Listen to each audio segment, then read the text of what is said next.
I would like to welcome everyone here today. It's a very special evening.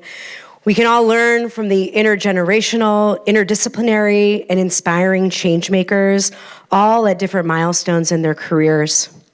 Tonight's an opportunity not only to reflect on the legacy of Dr. Martin Luther King Jr., but also to consider how each of us, across generations and disciplines, can carry that legacy forward in the face of today's environmental and social challenges. I'm Lisa Dew-Russell. I'm a clinical associate professor of practice and engagement at the School for Environment and Sustainability, or what we call SEAS. I'm also a licensed landscape architect, an ecological designer, and an educator focused on bringing the worlds of practice, teaching, and community action together. As someone who has worked in the profession for over 20 years, I work to advance not only landscape architecture as a tool for equity, resilience, and transformation, but I'm also honored to really work in a space of community action. So I'm really happy to be here today to introduce and welcome you to our set of amazing speakers.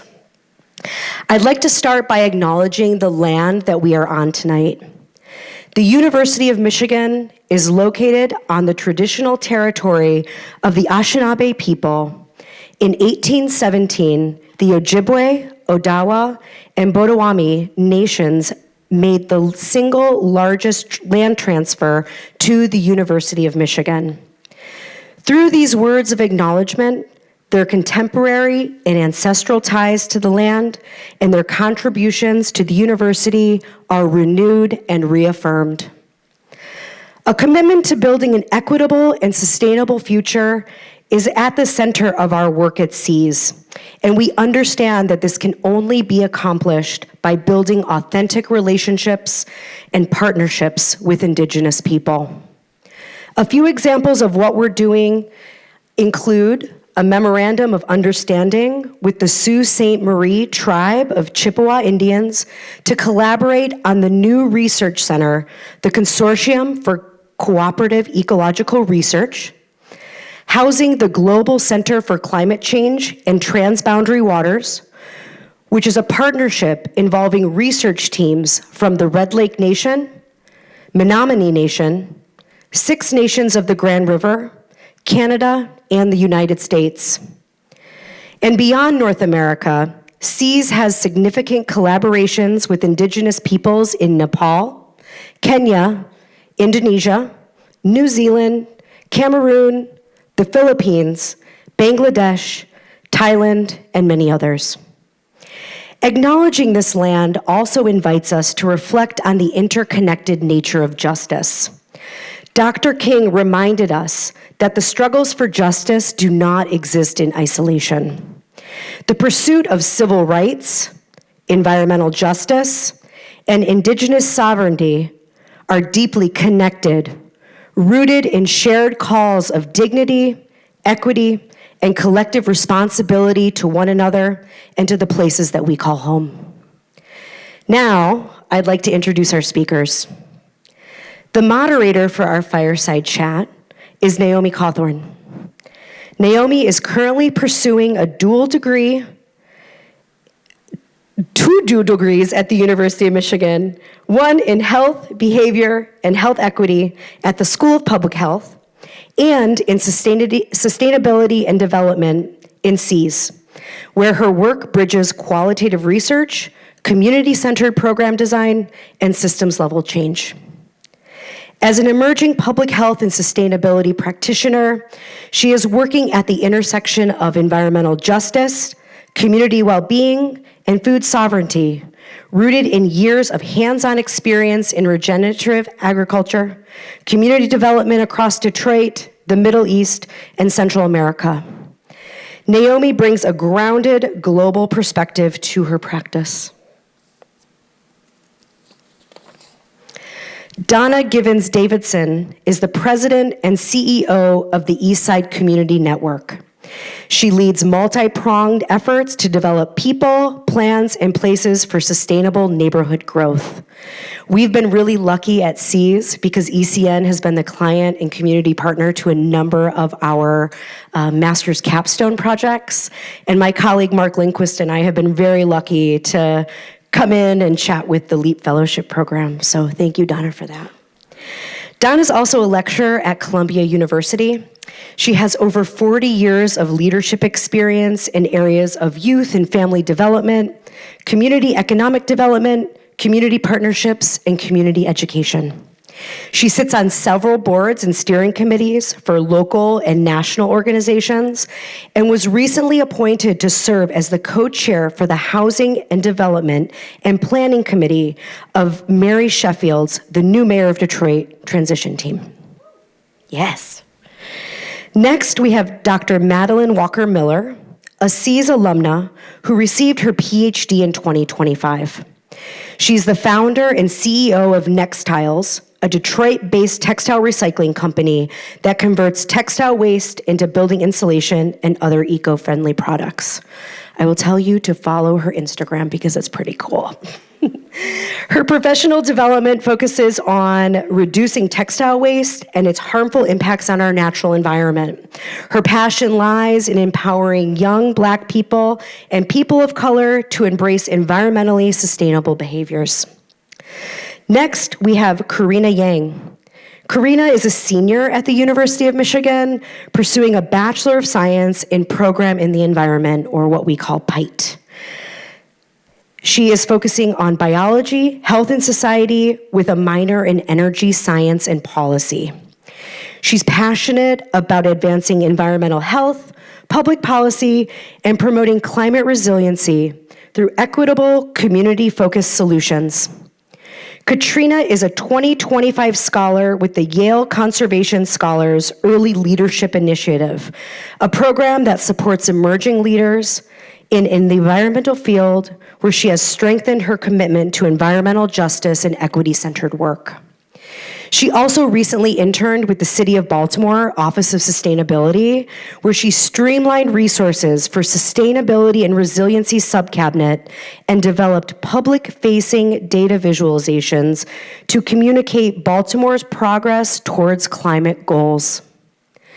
We're also excited to have graphic recorder and illustrator Yen Azaro here today, who will be creating a live graphic recording inspired by this discussion. The practice of capturing spoken content and illustration in words in real time will creatively capture and solidify what's being said in an engaging and accessible tool that will be made available to all attendees and anyone else who is interested at the conclusion of this session.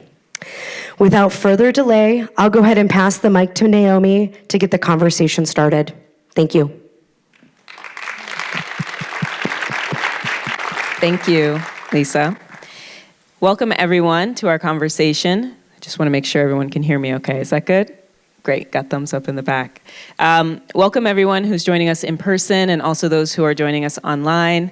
I'm looking forward to our conversation here. And we'll get started with some of the questions that y'all have sent in. Were really engaged, and so we've kind of combined them, and we're going to touch on a lot of those themes. But again, we're touching on really big subjects, so we may not be able to get to everything, but I'm just looking forward to see what's coming up.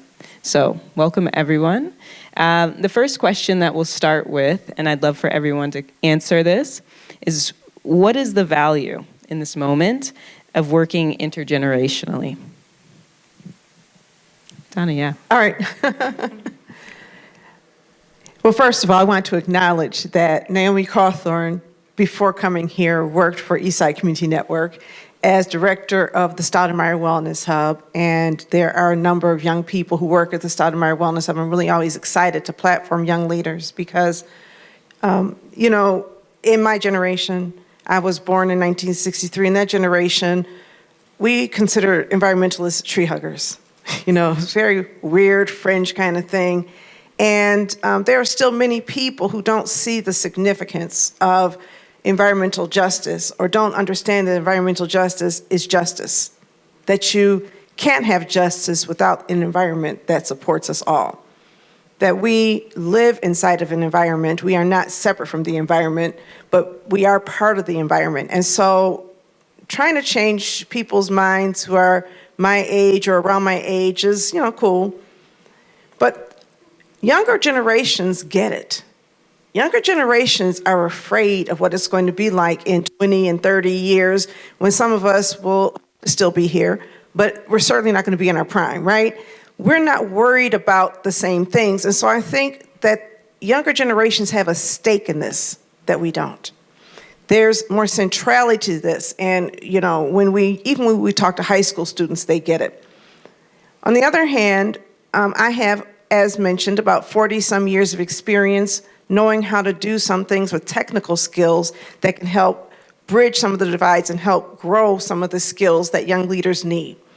I think it's not just important to have intergenerational conversations, but to know how to share power, because you can hire young people and then control them and silence them, or you can learn from them. Because as much as hopefully the young people who work for me are learning from me, I'm learning from them. And I have to acknowledge my adult children who are very intent on making sure that I learn from them and that I continue growing with them. Some of y'all may know what I'm talking about, right? They kind of strike it home. But no, I think it's important. I think it's valuable. And I also think it keeps me young. I think it keeps me connected to the future. And so from a personal standpoint, I just love it. Thank you, Donna. Dr. Miller. You guys hear me? Okay, so definitely echoing some of the points that Donna made. I think the younger generation brings urgency. We're in a space where we are being told that the climate crisis is not real and it's not happening. And we are vulnerable because the people who have the most power are not doing anything. And so I think there's an opportunity for us to use a lot of what is anger at this point as fuel, but that urgency and innovation and excitement, it needs balance, and it requires a wisdom that only our elders have. There are a lot of things that are unique about what we're experiencing right now, but many things are not. And I pay close attention to my elders who I have conversations with. They're upset and they're angry too, but and I won't say they've been there and done that, but there's a calmness about them and the way they're approaching things that's much different than what the younger generation has. And I don't think that we can get the work done effectively. I think the work lacks accountability when we don't have the leadership of our elders. I would love to echo the idea that our older generations have this invaluable wisdom about the different challenges and strategies and progress that has really shaped our current environmental justice movement. And as part of a generation of emerging environmental leaders, I think that it's really important to be part of intergenerational collaboration so that we can really honor the work that has come before us and also push the movement forward. I just also want to point out that there haven't always been people who have been fighting for environmental justice. It's not a new thing, right? Those people were marginalized in a lot of ways. One of my heroes is a woman named Joanne Watson, who was a Detroit City Council person. And Mother Joanne Watson was such a leader in this space when nobody else was. And I think it's important that we acknowledge the extent to which those voices have been silenced and listen to them, because they accomplished things and thought of things that we didn't. And that we aren't right now. They're learnings on this very topic that we have to unearth, and voices that are still around that we have to bring back to the table because they've been out in the wilderness. And so part of my job, I think, is as a bridge builder, helping to bridge what people who I know care about and helping them understand how it's connected to environmental justice. You may not care about air quality, but you care about breathing, right? And so we've got to make that connection. You care about being hospitalized. You care about your life expectancy. And all of those things have been, people just don't understand the connections, and I see it as my job. Yeah, there's so many beautiful themes here, and we'll come back to this one too, but I want to really uplift something that you said, Dr. Miller, about the changes in energy that we have over time, right? And like the frustration that can happen across generations, and how it ages, how it changes based on our capacity and our physical bodies, based on our experience, right? And so I'm really curious, currently with Gen Z, there can be a sentiment sometimes of fatalism, or it can be really intense, right? When we look at the numbers of climate change, when we look at the effects, and when we look at the young people, right, they have a lot of justified anger and frustration. And so I'm curious how you all might address the younger generation now, right? And how do we work across the generations to kind of bridge that gap? And you might even speak to, like, at different points in your own careers and your own work with environmental justice, how your emotions with it have changed. Well, I think that anger and frustration needs an outlet. And so I'll use, for example, when I do warehouse tours at NexTiles, I always tell students, especially high school students, about the mass of waste that goes to landfills. And when they hear 92 million tons, they're like, what? But I think it's my duty, and you guys probably feel the same way, to make sure there's an outlet for that, an internship, an opportunity to volunteer, some way to get involved, because I think that anger has to be channeled.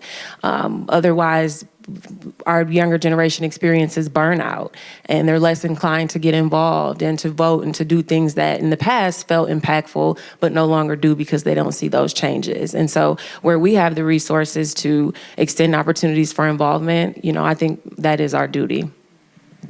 I'm curious too, Karina, from your perspective as you're entering and emerging as a leader too, how do you talk about these things with your colleagues or folks who might feel like it's difficult to get involved, right? Might feel overwhelmed, especially by the scale of environmental issues. How do you talk about these things with folks? Yeah, absolutely. I think that our generation is really experiencing a lot of anxiety, a lot of climate anxiety about if there will be opportunity to move forward and make change, especially as we leave university. And I think that I found a lot of peace from being able to just educate myself and use the opportunities that I have right now.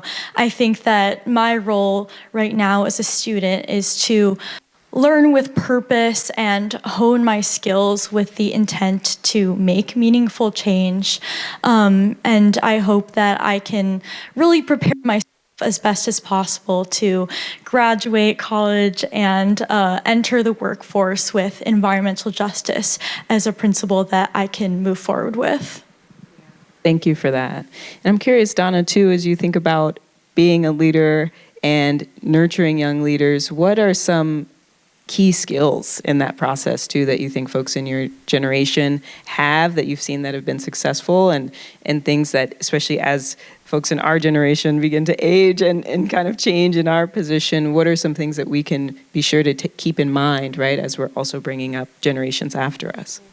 Well, one thing, I think there's a lot of nostalgia going around about my generation and all the peaceful stuff we were doing, right? Oh, we were all so peaceful and we were all so happy. There was some anger too. We had some things happening in our communities, and there's nothing wrong with anger. Some things we should be angry about. Anger, righteous anger makes sense. The question is not anger, it's what you do with it. Are you being constructive with it? You can't eat an elephant, right? So the idea that I'm going to fix climate change, you can't. But what can you do? Identifying targets and organizing around something that feels like it's something you can accomplish, and then accomplishing it together can energize you and help you understand working together we can make something bigger happen. So I'll give an example of something that we're doing right now. We're involved in a couple of campaigns with Voters Not Politicians, Money Out of Politics, and with 482 Forward, Invest in My Kids, that's what the name of it is. They have these little cute things. And so we're getting people going door knocking because that's something they can do. And it's not going to fix environmental justice, but if we can get money out of politics, if we can get it on the ballot, if then people can vote on it and we can make change, that's some concrete activity that when you see this $2.99 bill that DT is charging you just to use a credit card to pay for your energy bills, and you look at the way that they're profiting and all of that other stuff, it gives you a focus. And so I would say I try to get people to focus. We also try to let young people define what they want changed. I don't go in there and say, here's what you're going to work on. We give them opportunities, young and old. These are the things that are happening, and then you choose your targets. And then we'll work with you to help you organize around it. Yeah, thank you for that. Something that is coming up here that I want to uplift is, you brought up earlier folks in the past who have been advocates for environmental justice, but maybe weren't put on a platform where they were recognized in that, right? And public perception of what it means to be an environmental activist has changed over time. And I think that can also be part of the challenge of getting started sometimes. Not only is there the massive scale of the problem the problems and all the interconnected problems we're dealing with, but also there can be that fear sometimes of how do I get started? How do I get involved, right? And I think what you're talking about is really important, right, to focus. But I'm also curious too to hear from you too, like what are some things that you keep in mind, or what might you encourage folks to think about if they're having that fear of getting started, or if they don't know where to start? Start where you are is a piece of advice that I give often. For my industry specifically, there's so much waste going to landfill that my first 3 years in business felt like a waste. And we were doing maybe 30 to 40,000 pounds, but it felt like nothing because I was constantly looking at stats about how much waste was going to landfill all over the world. And so I'm just now reaching a point where I feel like what I'm doing is impactful, and it's still intimidating to look at how much work needs to be done. But start where you are is a piece of advice I give often. Another thing I tell people younger than me is to, if there's something that you're interested in or a way you think you might be able to get involved, go touch it, go see it, go tour that place, go do that thing. I think if I had the courage to do that when I was much younger, I might be even further along, because there are so many things that I just didn't discover until I got into the industry. And I consider myself still new to waste management, but I've challenged myself to go see other people's operations and go get involved with what other people are doing. Yeah, I'd love to hear your thoughts too, Karina. Yeah, I love the idea of starting where you are. I think that instead of focusing on everything that you can't do and just how broad the issue is, it's so important to think about what you can do and your own scope of influence, whether it be just engaging as a student, going to different lectures about environmental justice and learning in your coursework. That's always a place to start, and I think that it will help you move forward and achieve something new moving forward. Thank you for that. I mean, something that I'm really passionate about with environmental justice, right, is that it is connected to everything. And I think what can also be challenging is the conceptualizing, right, how interconnected things are can also be a barrier to entry for folks, right, where we're like, okay, you start where you are. It's everything. Anything that you do right where you are, right, is going to be touching on this issue.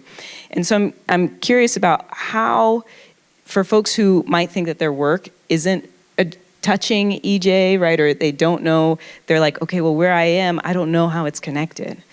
How, and I'm particularly thinking about the legacy of Dr. King as well, right, and his words of justice, and how justice is interwoven, right, into everything. And so I'd love to hear your thoughts on how you see environmental justice, right? Why is it so important, and how is it connected to everything, right? How do you explain this really complex intersection of things to folks who are just getting started? Donna? I don't think you explain the whole thing, right? But I usually start with a definition of sustainability. Sustainable development is the management of built, natural, human, and manufactured resources and others for the inclusive social well-being now and in future generations. And so if you look at all resources as being part of environmental justice, not just some of them, we're all involved in some aspects, in some ways of dealing with that. And really it's around doing the homework, aligning yourself, and learning from other people, going to lectures. We have a fellowship. And when we had a fellowship, we're changing a little bit, but we decided we were going to teach average Eastside Detroiters about sustainability. because people didn't care about sustainability. And we brought them in and we, gave them a stipend and we taught and we brought lectures in from C's and from other places, experts, subject matter experts. And then they worked together in cohorts on a project. And at the end of that project, they submitted the project to us and we were able to score the project, evaluate it, move it around a little bit, and then we gave project funding. And so there are people all across the Eastside Detroit who have done projects, hands-on activities that somebody may have started a garden, but now they're a farmer. And they have green infrastructure, and they have a butterfly garden. And Loretta Powell, and every time I look up, she's doing something, registering her work. And this is a woman who is in her 60s, who started when she was 55 and has completely changed her life and transformed the block. So I think giving people tools, giving them opportunities, and then when possible, giving them money, because it doesn't take a whole lot of money, but giving people the resources they need to make their dreams come true. I'll say this, ours is always the first money in, but it's rarely the last, because then they go out and find their own money to complete the projects. Thank you. I'd love to hear y'all's thoughts on that. It's a really complex question. It's one that I really rest with as well, and kind of gets to some of the questions that folks sent in too. Well, you said that people may feel like their work doesn't necessarily connect. And my message is that once you get started, it'll connect, because as Donna mentioned, it all connects. And so my dream for my business and all the early visions that I had are about quality of life for people living in urban communities. But my work did not start there. I started the early sort of thoughts about my business were during my master's research. And I was just kind of like, I'm at a school for marine and atmospheric science, and everybody's talking about saving a particular marine species or ocean plastics. What are these ocean plastics about? And I never dreamed that my work would lead me here. But I'd say that almost all of what we do now is fueled by, and much of the messaging is around air, water, and soil resources, and the fact that many of the landfill sites are positioned near communities of color and their health is suffering. And so almost everything that we work on is connected to environmental justice, and you figure it out pretty quickly once you get started. Thank you for that, Karina. Yeah, absolutely. I think that when I first started out my freshman year of college, I wanted to pursue environmental science and biology, and they were two completely separate academic fields for me that I was both interested in. And I think that further along in my college career, I realized that they are so intersected.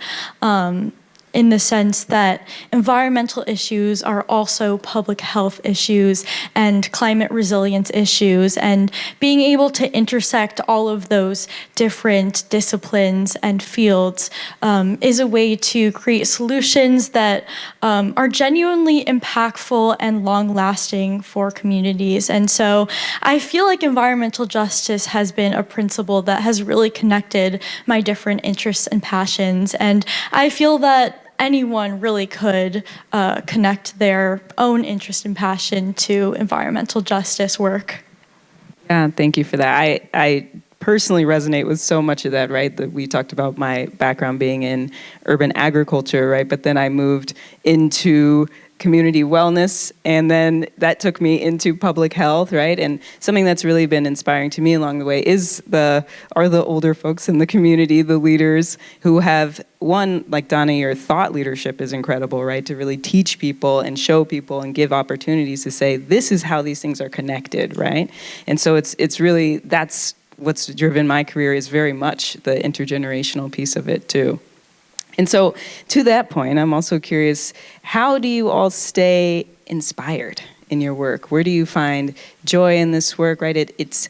We're talking about scales over lifetimes, right? It's really big for us to conceive of, right? And oftentimes the work has this tension of urgency, right? So our work, we want to see the change now in our lives. We do make change now in our lives, but we're also in these fights that span lifetimes. And so I'm curious how you navigate that, how you find joy in your daily life, how you build resilience through these things. And we can start with anyone that feels called. It's a big question. I think in business, one of the areas where I'm finding a lot of joy right now, my company is kind of like an old school recycler. So we have a traditional processing facility where we take things in, we sort by hand, and we shred. And we work behind the scenes for a lot of large organizations. This year, we're piloting with aircraft leather, leather scraps from seats to create actual small leather goods. And so we're entering sort of the fashion and apparel industry, which is really exciting for me because I love clothes. Obviously, I have to balance that with, the things that are core to my business, but it's exciting and it's something that we've never done. And then I talked earlier about how many high school students I have the blessing of being able to touch. I'm fortunate that people think my business is cool. And so that brings me joy. We have a couple tours almost every week, and many of the children have never heard of the harms caused by textile waste. And so this is new information for them, and they're asking about internships and what I studied in undergrad. That makes me happy. It feels like I have allies entering the fight, and I trust our future with them. Karina. Sure. I think that I always really come back to community in terms of resilience and joy.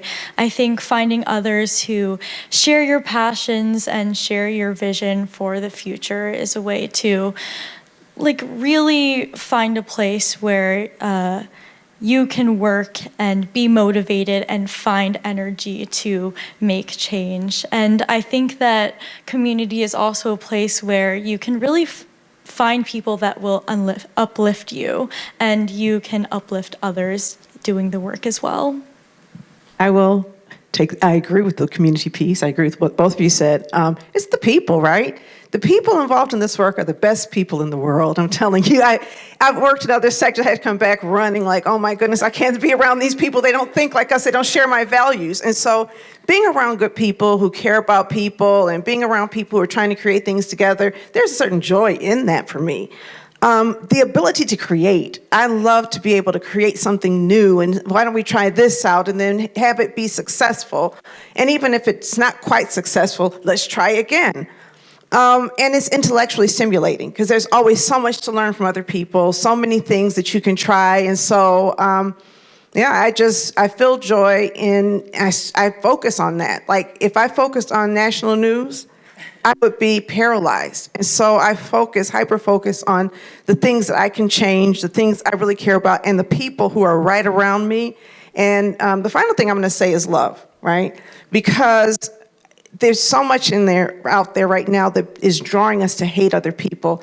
And so I intentionally try to love other people because love brings love, and that brings joy. Yes, I deeply resonate with all of these things. Especially as I think about resilience, I often really look to the intergenerational, to folks who are entering the work. I find it deeply inspiring also to see these different stages of career, if we say it that way, really passion work, life's work, and to be reminded, where I was when I started. I was talking earlier with folks like I started organizing in high school with our beach cleanup club, and my energy was very different then, and it's changed over time as I've done more work and I've been able to see the scale of what can happen when we come together. So I really appreciate those things.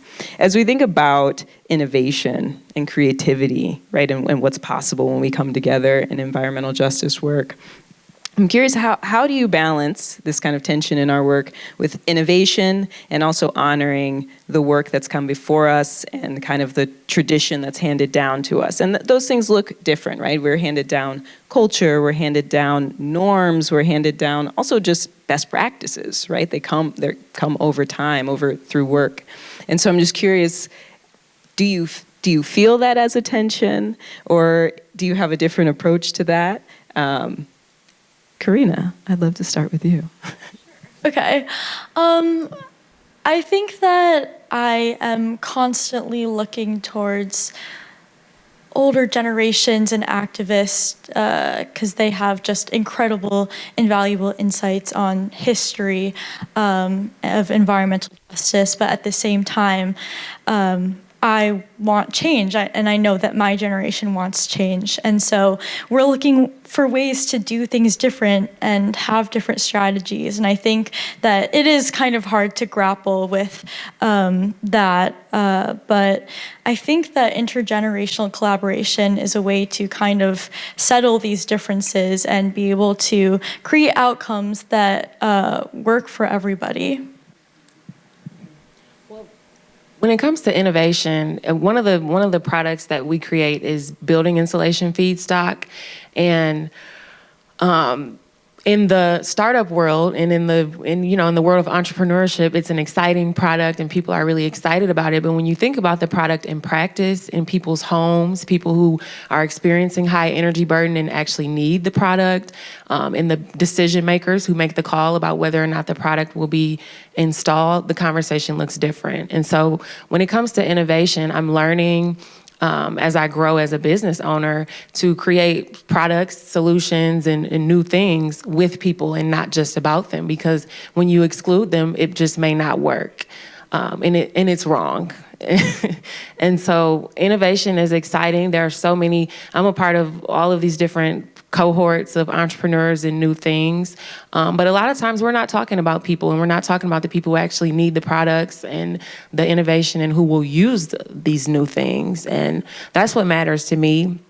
My work has shifted a lot over the last probably 2 to 3 years to become about people. And a lot of that was fueled by my academic research, being on the ground, being in community, talking with residents who live in public housing and cannot afford energy. It makes me look at the product totally different. Yeah, it's cool to shred jeans and watch them become building insulation, but who needs it and how can we make it tangible and feasible? And so innovation has to be inclusive. The world was nothing like it was when I was young. We didn't have smartphones. We didn't have the internet, or if we did, I didn't know it existed.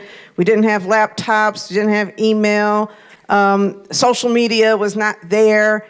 We did not have the blight and vacancy that you have and abandonment you have in the city of Detroit. We had union jobs in the city of Detroit. We didn't have offshored everything. And so if the world changes and you don't, then you're no longer effective. We have to innovate. I look at it like, and I tell my staff this sometimes, there was a time, and many of us remember when Blockbuster was a thing every Friday night. We're going to Blockbuster, we're getting the movies, we are buying popcorn and candy for the weekend, and I'm good. My kids are good for the whole weekend, right? Sunday comes around and I forget to turn the movie back in. I have late fees until I remember to get around, and then here comes Netflix. And Netflix had a completely different business model. We'll send you a CD or DVD, and when you're done with that, send it back, right? And then they started streaming, and Blockbuster said, we don't do that. And look what happened. I think the last Blockbuster in America closed a couple years ago, and Netflix is about to buy Paramount maybe, or no, Warner Brothers, whatever. That's different. And in the same way, if we're using old tactics to get to the same results, we're not going to. And so I get excited about change, but I think we have to recognize the world. And that's the other important part of intergenerational work, because young people know what the world is today better than I do. And so the ability to create solutions today based on how things are today changes. And that doesn't mean that what I did and what I know is irrelevant. It just means you have to apply it, innovate it. And if you look at the history of the world, we're always innovating over time, and hopefully we'll continue to innovate. So at one point you'll be outdated and somebody's going to take the baton and create something new. Thank you so much for these beautiful answers. As I think about innovation, I'm also reflecting on Dr. King's legacy, and that there can be a feeling oftentimes of personal risk, right? And being the one who says something in a room that it's the new thing to say, right? All of us actually, it's amazing as I was reflecting on all of our work, we all span different sectors, right? We have that experience of working across and bridging disciplines, bridging sectors. And sometimes we're the ones saying something in a room where we may be the only one with a background in EJ, right? You might be in a room where folks may be receptive, but they might not have thought about those things already.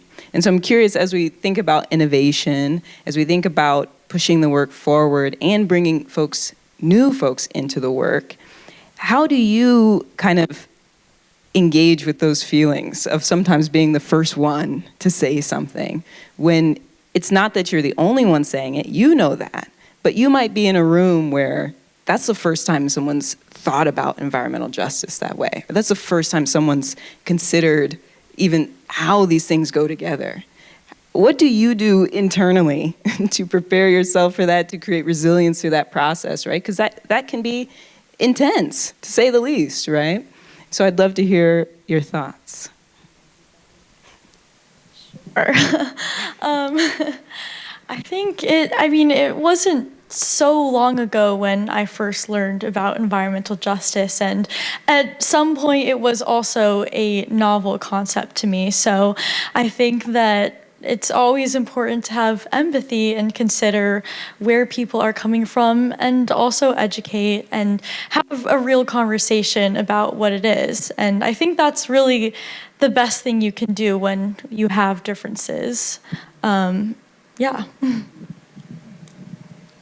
Well, what you've described is my experience quite often. And I've actually just started working with my mom's company, and one of her organization's core values is humble confidence. And I like to lead with humble confidence. I mean, when I'm in a room and I'm sharing, often people are not familiar with textile waste and textile waste recycling as an industry specifically, but I think it's easier to connect with people when you acknowledge that you don't know it all and they don't know it all. You know what I mean? To take the ego out of the conversation to really achieve what you're looking to achieve. And I think from a waste management perspective, I like to provide people with examples that are relatable. And when you're sharing something new, in the same way that Donna talked about, how everyone's work is connected to the EJ movement in some way. Everyone's life, quality of life, family member, everyone is connected in some way to the issue of textile waste, landfill waste, and so on. And so I'm always talking to people about how it affects their relatives, the neighborhood that they live in, and so on. And it's easier to introduce new concepts when they're somewhat relatable, and that's a strategy I like to use. Question for me, because most of my life I've been too radical for most of the people around me, and so people have been trying to shut me up in one way or another. I'm so used to being silenced and shushed, and one of the reasons I love working with young people is because young people never want to silence me. They're like, "Oh, we like that, Donna." I'm like, "Really?" So, but I think we have a responsibility to speak up, even when we're the only ones in the room, and not to always want to get along. We have a responsibility to speak truth to power. And sometimes there is this focus on civility. There's this focus on not offending people. I don't want to be offensive, but if what I say offends you, I apologize for that, but that's not why I said it. I don't make it personal. I'm not trying to attack you. What I'm trying to attack is systems of injustice, and I think we have a responsibility to do that, and sometimes it's not going to be popular. When I was young, I was, really radical, and then when you get to a certain age, you're afraid to speak out. And now I'm at the age where I'm not afraid of people anymore because my kids are all grown and I can't, so I can speak out again. But I think when we speak out in groups and we have affinity groups, it also makes it more powerful. So find your people, find the people who share your interest, and then work with them so that it's not you all by yourself, but you have people, on the same page. Yeah, thank you. That question was really from my heart too, because I think about that. I think about that often, and especially thinking about Dr. King's legacy, right? And I try to put myself in someone's shoes, especially in a different time, right? Of being like, I'm gonna keep saying this, even though it's really hard to do this. Listen to Dr. King's speeches over time. Everybody knows I have a dream, but he had a whole lot of other things to say, and the more he talked, the less popular he became. Towards the end of his life, he was talking about workers' rights, and he was talking about the Vietnam War, and talking about so many other things, anti-poverty campaigns. He did not have that level of popularity, and I acknowledge and admire all of his scholarship, all of his, just those words that, kind of brought us all together. Yes, thank you for that. And that's something that I think is is tough in a time, especially when we think about how interconnected we are, how important social media is, how important marketing is, how important these things are, right? To get folks in and excited and to work towards our goals. There's a lot of personal, internal work that happens in this. So I really appreciate your openness to talk about that. I'm curious if you all have comments and what you have to say about what do you wish that the other generations kind of knew or thought about, right, as they were coming into this work? For example, what do elders, what do you wish that the younger folks understood as they entered this work? And for the younger folks, like, what do you wish that the elders understood to make it different, easier? I don't know. You kind of choose there to collaborate with. Sometimes young people blame people my age for things beyond our control. We didn't have social media. We had Walter Cronkite, okay? And so our opportunity, information was really distilled through these very narrow lenses. You know, we watched the news, and now young people are exposed to way too much information. A whole lot of it is false, but you're exposed to a lot of information. Blaming people for not understanding information that was kept from them isn't fair. And I think having a lot more compassion for people who lived at a time where we just lived in a world that was a little bit more in a bubble, like we lived kind of in an American bubble and everything seemed a certain way. So just have compassion, just have respect that a lot of people did the best they could with the knowledge that they had. And as they know more, a lot of them are getting better at, responding to things. Thank you. Dr. Miller? Yeah, well, you mentioned social media, and I'm always in a social media rabbit hole watching one of Dr. King's speeches or watching, some really cool angle of the civil rights movement or the EJ movement. And so one of the things I wish is that our elders knew how cool we think they are and, and how proud we are and how impressive their contribution was. I mean, I can't give enough flowers, you know what I mean, for the things, the foundation that they laid and the things that we appreciate. And I don't think there's enough of that. As connected as all of us are through all of these social platforms, I don't think the younger generation uses that opportunity to thank our elders. So thank you, Donna, and I don't blame you for anything. You did the best you could with what you had.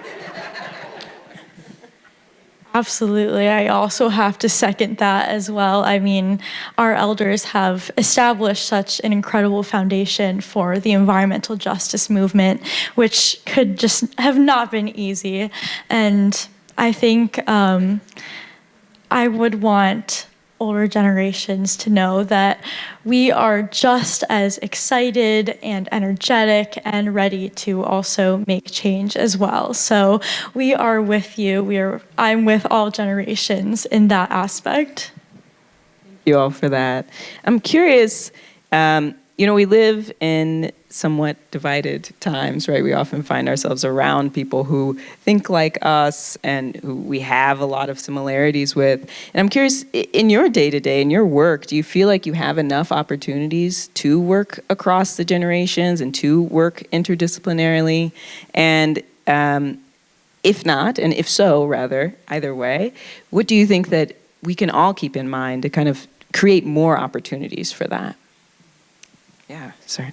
I think almost all of my work is intergenerational, and that speaks to the fact that a lot more young Black women need to be involved in textiles and in automotive and in manufacturing. But I do not think that my journey would look the way it does if not for all of the women especially, but the older women who opened the door for me and took my cold calls and responded to my emails when I asked stupid questions. So I'm always working intergenerationally and I'm always learning. I think part of the reason why my first few years in business, although I didn't have the impact I wanted, I learned so much is because many of the people in the space were older. I was talking to seasoned women in automotive who told me things that maybe that white guy who's been in the industry forever wouldn't share, and gave me sort of a secret sauce sometimes. And so, those intergenerational connections have been key to everything that I do.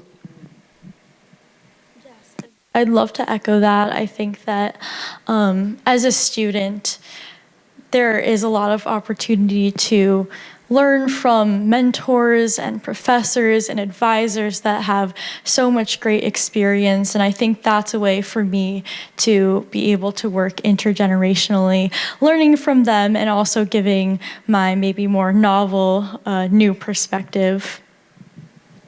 We have an intergenerational team at Eastside Community Network, and it's intentional to be intergenerational.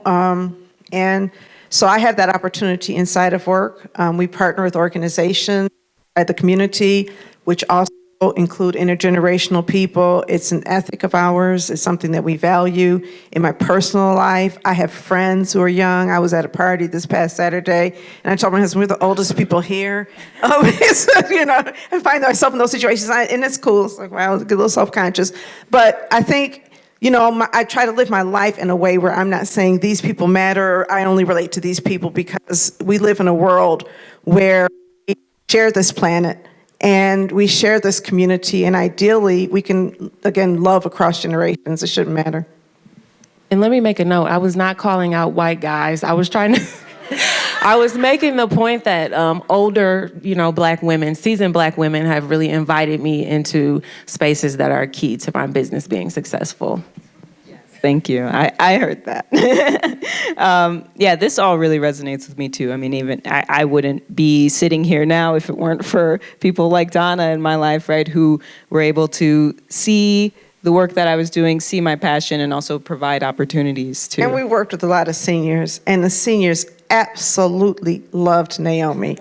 When she comes around, they absolutely loved her. They felt seen, they felt cared for. So it was a beautiful partnership while you were there.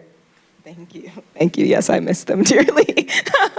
Whenever I get to go by, I am often underestimating how much time it takes for me to get through the building because I'm giving so many hugs. It is time for our final question. And so I would love to close. You all have already given such beautiful kind of sound bites, even, little nuggets of advice. But I'd love for you to kind of think about and summarize one piece of advice, guidance, or wisdom you'd like to close out with. And we'd also love to know who you would direct that towards, right? You can choose your audience. There's folks who had questions who are students, people who are seasoned organizers, people who are also looking to get started, right? And so we wanted to kind of give this wild card option for you to choose both the advice and guidance to give and to choose who it's directed towards. Would you like to start, Karina? Sure. I think I would give my advice to my fellow students out there. I think that, we're living at a time that there's so much opportunity to get involved in environmental justice, especially at this university and being in education, whether it be getting involved in student activities or even taking a class in environmental justice and being able to learn about that academically. I always advise for people to get involved, even when it's completely scary. Yeah. I think I would direct it's not advice, it's more of a message to some of the really seasoned EJ activists, especially locally. I've attended a few events over the last several months where I see the frustration from these activists whose communities have been burdened for many years. I see what's almost anger, coming to a head. And I just want them to know that we see them, we're trying. I know from their perspective, there's so many new ideas and entrepreneurs and such an emphasis on technology that we lose sight of people. And I want them to know that we see them, we hear them, we're working towards, helping them, and we love them. I'll direct mine towards seasoned people in this work who are frustrated and somewhat burnt out and feel like they haven't been heard. And then a new generation of people comes with new ideas and a new perspective, and they don't want to let them in because I never got heard, and there's this feeling of being displaced. You need to open your arms and let them guide you because they can make you better, they can make you smarter. Young people are not a threat, they are a resource. if we let them be. I entered this space. I didn't know anything about environmental justice. I started working about 10 years ago and learned about sustainability and did a real deep dive. And now I find myself in spaces and people are like, wait a minute, you have not paid your dues to be in this room with me. And it's not about paying dues, not if we want real justice, because real justice is going to take all of us. Thank you all so much for that. I really appreciate it. I wanted to close us with some of Dr. King's words as we think about the scale of the work we're doing, right? That the arc of the moral universe is long, but it bends towards justice, right? And so that each of our efforts are going towards something greater than us, and to really continue to trust that, to be inspired forward. And so I hope that everyone was really listening closely to the wisdom that came out today and can take something from it. And thank you all so much. Thank you to all who are in the audience. Thank you for streaming online. I'm going to turn this over now to our artist here, Yen, who was creating beautiful work while we were speaking. Thank you, Yen.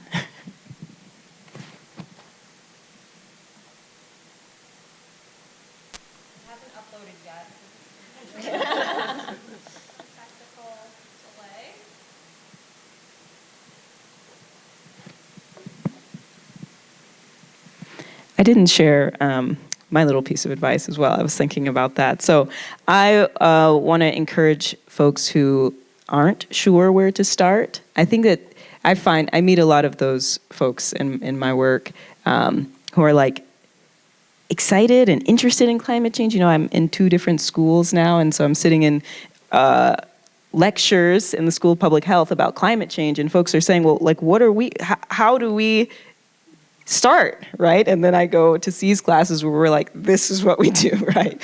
And so I think for the folks who don't know where to start, I think being curious, number one, is the first thing, right? There's a lot of questions to ask, and trusting that there is someone who's been doing the work, right? That there are answers there, and that you can find yourself there. You can build the relationships to get the answers that you're seeking, and to collaborate, right? This work isn't going to be solved in one discipline alone, right? I know if you're a student here, you've had many a team project, much a group work, right? And that's intentional, right? That we do this work across disciplines together. And so I encourage folks who aren't sure to really ask questions. Thanks, Yen. Hello. For accessibility, I'll describe a couple of the images for you. We talked about intergenerational learning. There's an adult figure with a child figure, the moment to bridge marginalized voices and those that have been doing the work for a long time. I heard start where you are, acknowledging that there is climate anxiety and to do this work with what is achievable, not eating the elephant all at once. There's a microphone and a pencil because we need to keep learning from people. Joy comes from shared vision, community, and love. We need to innovate past that blockbuster moment, lead with empathy, humble confidence, speaking truth. And we have compassion and respect for the work of the past generations. And real justice takes all of us. It'll play again.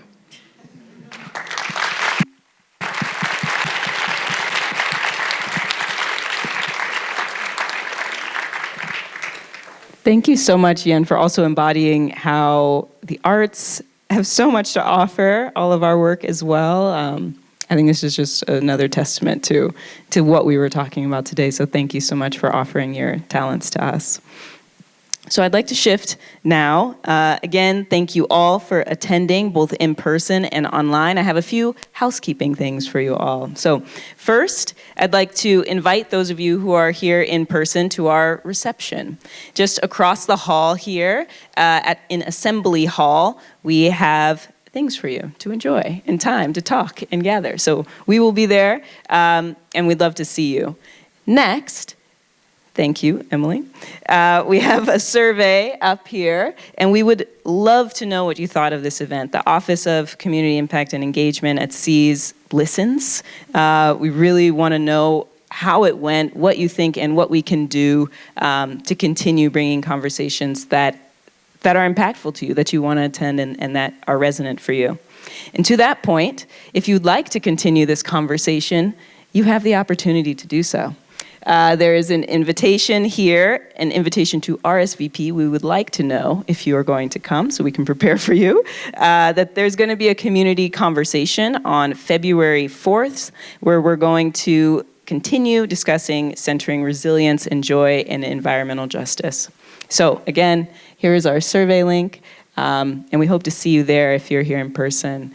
Thank you so much, Donna, Dr. Miller, Karina. Thank you so much for sharing your wisdom, your experiences, for your openness. That's really amazing, and thank you. And I'd love to thank the Office of Community Engagement and Community Impact and Engagement, Emily, especially for doing all the coordination. Thank you so much. And thank you all again for attending this talk in honor of Dr. King. Thank you.